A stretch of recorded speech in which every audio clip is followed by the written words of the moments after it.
नमस्कार साथियों, स्वागत है सभी का केडी ऑनलाइन क्लासेज के यूट्यूब चैनल पर। हमारा डिस्कशन चल रहा था राजस्थान के लोक देवता। आज की वीडियो के अंदर हम बात करेंगे देव नारायण जी की।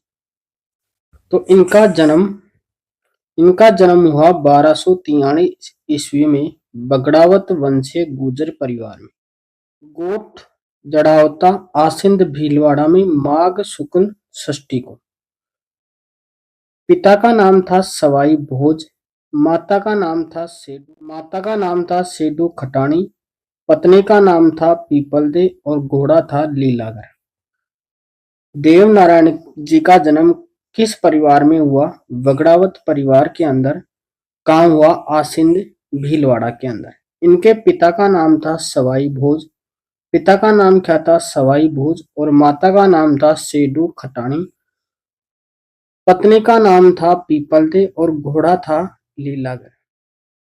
संतान थी इनकी बाला और बाली। संतानों का नाम क्या था? बाला और बाली। इनका वास्तविक नाम था उदय सिंह या उदल जी। देव नारायण जी का वास्तविक नाम क्या था? उदय सिंह या उदल जी। इनके उपनाम: आयुर्वेद के ज्ञाता, राज्य क्रांति के जनक, विष्णु के अवतार, गुर्जर जाति के आराध्य देव। देव नारायण जी के उपनाम क्या थे? आयुर्वेद के ज्ञाता, राज्य क्रांति के जनक, विष्णु के अवतार और गुर्जर जाति के आराध्य देव। इनका मुख्य मंदिर है सवाई भोज का मंदिर आसिंद भीलवाड़ा के अंदर। मुख्य मंदिर कहाँ है? सवाई भोज का मंदिर आसिंद भीलवाड़ा के अंदर। मेला लगता है भाद्रपद शुक्ल सप्तमी को। मेला कब लगता है? भाद्रपद शुक्ल सप्तमी को। देव नारायण जी के मंदिरों में नीम के पत्ते चढ़ाए जाते हैं। देव नारायण जी के मंदिर में नीम के पत्ते चढ़ाए जाते हैं और इनके मंदिर में मूर्ति नहीं होती बल्कि ईंटों की पूजा की जाती है। मंदिर के अंदर मूर्तियां नहीं होती बल्कि ईंटों की पूजा की जाती है और इनका मंदिर नीम के पत्ते चढ़ाए जाते हैं। इनके मंदिर में क्या चढ़ाए जाते हैं? नीम के पत्ते। और मेला कब लगता है? भाद्रपद शुक्ल सप्तमी को। इनके अन्य मंदिर हैं देवमाली ब्यावर के अंदर, देवधाम जोधपुरिया निवाई टोंक के अंदर, देव डोंगरी पहाड़ी चित्तौड़। निर्माण करवाया था राणा सांगा के द्वारा। और देवास मध्य प्रदेश के अंदर भी इनका मंदिर है। अन्य मंदिर कहाँ है? देवमाली ब्यावर के अंदर, देवधाम जोधपुरिया निवाई टोक के अंदर, देव डोंगरी पहाड़ी चित्तौड़गढ़ के अंदर। जो देव डोंगरी पहाड़ी चित्तौड़ के ऊपर जो मंदिर है उसका निर्माण किसने करवाया था? राणा सांगा ने। और इनका अन्य मंदिर और कहाँ है? देवास मध्य प्रदेश के अंदर। यह गुर्जर जाति के आराध्य देव हैं। गुर्जर जाति के आराध्य देव हैं। इन्हें गुर्जर जाति के लोग विष्णु का अवतार मानकर पूजा करते हैं। देव नारायण जी हैं वो गुर्जर जाति के आराध्य देव हैं और गुर्जर जाति इनको विष्णु का अवतार मानकर पूजा करते हैं। इनकी रचना है बगड़ावत महाकथा, जो किसने लिखी? लक्ष्मी कुमारी चूड़ावत ने। इनकी रचना कौन सी है? बगड़ावत महाकथा, जिसकी रचना की थी लक्ष्मी कुमारी चूड़ावत ने। देव नारायण जी की फड़ सबसे प्राचीन और लंबी फड़ है। देव नारायण जी की फड़ वो प्राचीन है और सबसे लंबी फड़ है। गुर्जर पोपों के द्वारा जंतरवाद यंत्र के साथ इसे गाया जाता है। जो देव नारायण जी की फड़ है उसको कौन बाजता है? गुर्जर जाति के भोपे जंतरवाद यंत्र के साथ। इनकी फड़ पर 2 सितंबर 1992 को 5 रुपए का डाक टिकट जारी किया गया। देव नारायण जी स्वयं पर 2011 में 5 रुपए का डाक टिकट जारी किया गया। इनकी फड़ है देव नारायण जी की, उस पर 2 सितंबर 1992 को 5 रुपए का डाक टिकट और देव नारायण जी के ऊपर 2011 के अंदर 5 रुपए का डाक टिकट जारी किया गया। देव नारायण जी ने 1290 में मुस्लिम आक्रमणकारियों से युद्ध करते हुए देवमाली ब्यावर में भाद्रपद शुक्ल सप्तमी को देह त्यागी थी। देव नारायण जी ने 1290 के अंदर जो मुस्लिम आक्रमणकारी थे उनसे युद्ध करते हुए देवमाली ब्यावर के अंदर भाद्रपद शुक्ल सप्तमी को अपनी देह त्यागी थी।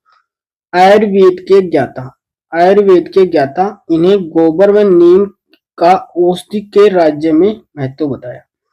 आयुर्वेद के ज्ञाता क्यों कहा जाता है इनको?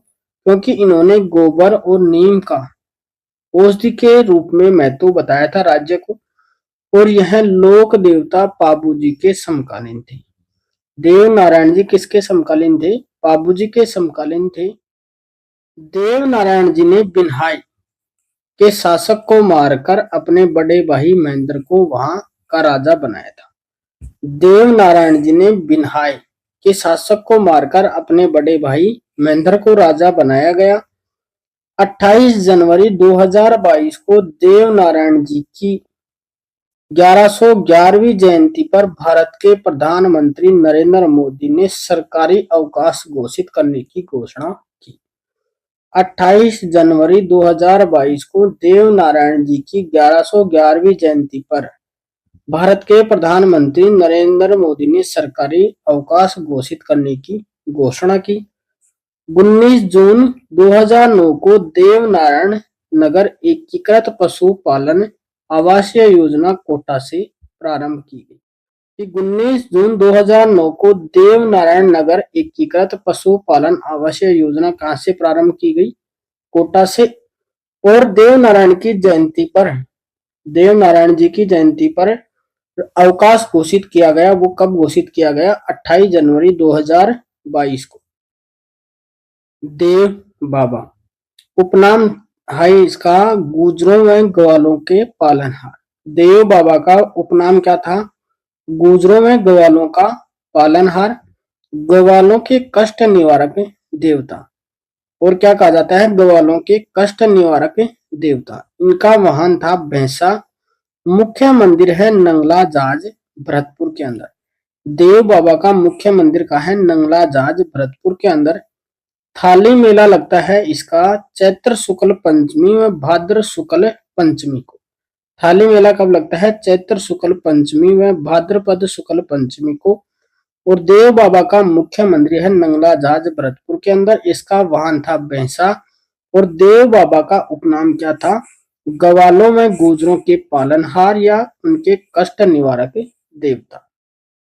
इनका मंदिर नीम वृक्ष के नीचे होता है। देव बाबा का मंदिर है वो नीम के वृक्ष के नीचे होता है। देव बाबा पशु चिकित्सक थे। देव बाबा क्या थे? पशु चिकित्सक थे। इन्हें खुश करने के लिए ग्वालों को भोजन करवाना पड़ता है। देव बाबा को अगर प्रसन्न करना होता है तो क्या करना होता है? ग्वालों को भोजन कराना पड़ता है। और देव बाबा को पशु चिकित्सक कहा जाता है। और इनका मंदिर होता है वो नीम के वृक्ष के नीचे स्थित होता है। मल्लीनाथ जी का जन्म हुआ महेवा बाड़मेर के अंदर 1358 ईस्वी में। पिता का नाम था राव सलखा, दादा का नाम था तीड़ा, चाचा का नाम था कानड़ दे, माता का नाम था जानी दे और पत्नी का नाम था रानी रूपल दे, जो एक लोक देवी थी। मल्लीनाथ जी का मंदिर है मालाजाल गांव तिलवाड़ा बालोतरा के अंदर। इनके पुत्र का नाम था जगमान और गुरु का नाम था उगम सिंह भाटी। अपने पिता की मृत्यु के बाद यह अपने चाचा कान्हड़ देव के साथ महेवा के शासक प्रबंधन देखने लगे। चाचा कान्हड़ देव की मृत्यु के बाद 1374 ईस्वी में महेवा के स्वामी बन गए। इन्होंने 1378 में मालवा सुल्तान निजामुद्दीन व फिरोज शाह तुगलक की संयुक्त सेना को हराया। इन्होंने इस युद्ध में मुसलमानों की 13 दलों की विशाल सेना को परास्त किया था। इसलिए 13 तुंगा भांगिया माले सलखानी कहावत प्रचलित है। 1378 के अंदर मालवा सुल्तान निजामुद्दीन और फिरोज शाह तुगलक की संयुक्त सेना को पराजित किया। किसने? मल्लीनाथ जी ने। और इन्होंने मुसलमानों की 13 दलों की विशाल सेना को पराजित किया। इसलिए 13 तुंगा भांग्या माले सलखानी कहावत प्रचलित हुई। मल्लीनाथ जी की समाधि या मुख्य मंदिर है तिलवाड़ा बालोतरा के अंदर। इनका मुख्य मंदिर कहाँ है? तिलवाड़ा बालोतरा के अंदर। मेला लगता है चैत्र कृष्ण एकादशी से चैत्र शुक्ल एकादशी तक। मल्लीनाथ जी का मेला कब लगता है? चैत्र कृष्ण एकादशी से चैत्र शुक्ल एकादशी तक इसी समय मल्लीनाथ पशु मेला भी लगता है। राजस्थान का सबसे प्राचीन पशु मेला है। यह लोक मानस के त्राता या रक्षक के रूप में पूजे जाते हैं। इन्हें रावल की उपाधि धारण की थी। मल्लीनाथ जी ने कौन सी उपाधि धारण की थी? रावल की उपाधि धारण की थी। इन्होंने 1399 में मारवाड़ के सभी संतों को एकत्रित करके बृहद हरि कीर्तन का आयोजन करवाकर कुंठा पंथ की स्थापना की। इंपॉर्टेंट है कि कुंठा पंथ की स्थापना किसने की? मल्लीनाथ जी ने। और उसी वर्ष चैत्र शुक्ल द्वितीया को इनका स्वर्गवास हो गया। मल्लीनाथ जी निर्गुण और निराकार ईश्वर को मानते हैं।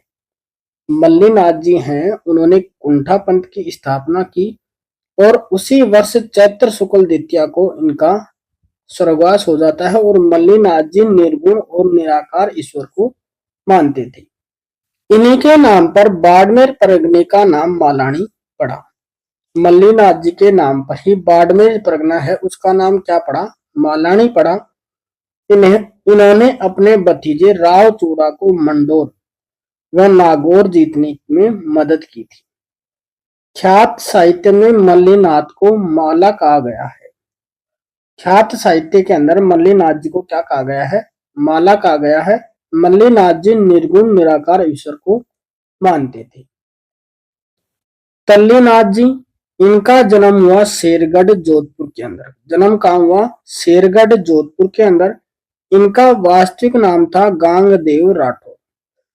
तल्लीनाथ जी का वास्तविक नाम क्या था? गांगदेव राठौड़। पिता का नाम था वीरमदेव और इनके गुरु का नाम था जालंधर नाथ। जालंधर नाथ ने ही इनको नाम दिया था क्या? तल्लीनाथ। क्योंकि इनका वास्तविक नाम क्या था? गांगदेव राठौड़। गांगदेव राठौड़ से इनका नाम क्या बना? तल्लीनाथ राठौड़। जो नाम दिया किन्होंने? इनके गुरु जालंधर नाथ ने। इनका उपनाम जालोर के लोक देवता या प्रकृति प्रेमी लोक देवता। इनका मुख्य मंदिर है पंचमुखी पहाड़, पांचोटा गांव, जालोर के अंदर। तल्लीनाथ जी का मुख्य मंदिर कहाँ है? पंचमुखी पहाड़, पांचोटा गांव, जालोर के अंदर। घोड़े पर सवार मल्लीनाथ जी की मूर्ति है। जहां इनका मुख्य मंदिर है पांचोटा गांव, जालोर के अंदर, वहां घोड़े पर सवार तल्लीनाथ जी की मूर्ति है। यह राव चूड़ा के छोटे भाई थे। राव चूड़ा के छोटे भाई थे। व्यक्ति या पशु के बीमार होने अथवा जहरीले जानवर के काटने पर इनके नाम की ताती बांधी जाती है। तल्लीनाथ जी ओरण के देवता के रूप में प्रसिद्ध है। तल्लीनाथ जी और किस नाम से प्रसिद्ध हैं? ओरण के देवता के नाम से प्रसिद्ध हैं। इसके आगे हम नेक्स्ट वीडियो के अंदर बात करेंगे। तब तक के लिए धन्यवाद दोस्तों। जय हिंद।